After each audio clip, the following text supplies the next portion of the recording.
Well, federal layoffs, new tariffs, trade wars. There is a lot of economic uncertainty that hangs over all of us. And a closer look at the stats here in Michigan add to that tension. In March, our state had the second highest unemployment rate across all 50 states.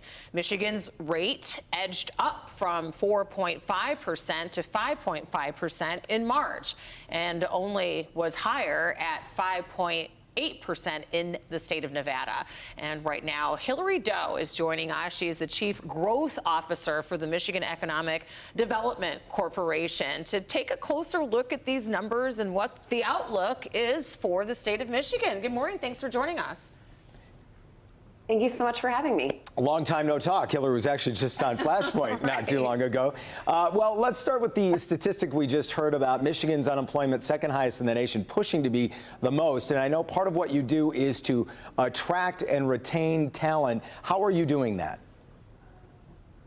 Yeah, so, a critical part of talent retention and our efforts with growth have always been retention first, is making sure folks can, build their futures here and see their opportunities here. And so part of our effort and the state as part of this, most ambitious talent attraction and retention strategy the state's really ever had is to make sure that Michiganders across our state can get connected to the open job opportunities that we have here in Michigan.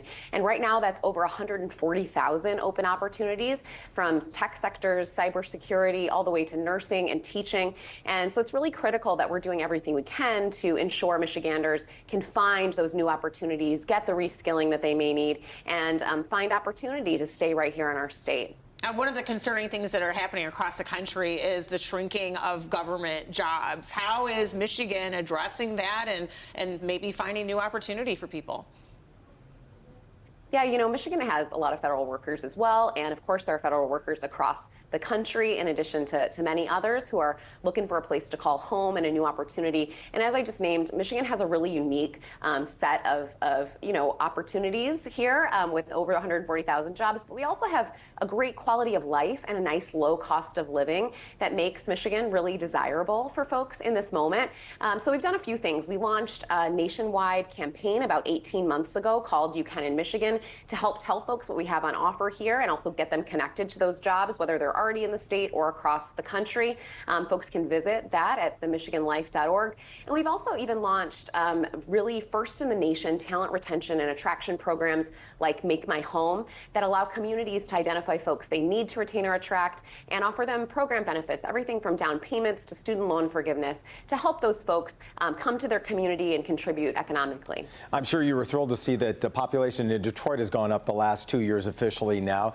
But in addition to growing population, it's also growing economic opportunity. And Senator Alyssa Slotkin said recently that what she's seeing because of some of the fallout in Washington is tourism is actually down, specifically folks who might come here from Canada. How do you tackle problems like that?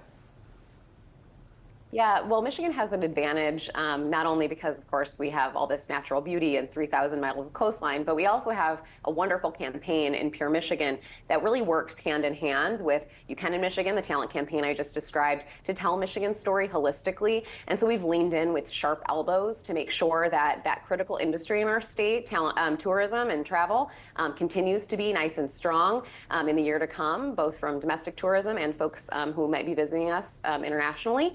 And we expect that that'll continue to be the case. Sharp elbows. I bet she played basketball at one point. I like that. Hilary Doe, thank you so much. Chief Growth Officer for the state of Michigan. We appreciate you joining us this morning. Thank you.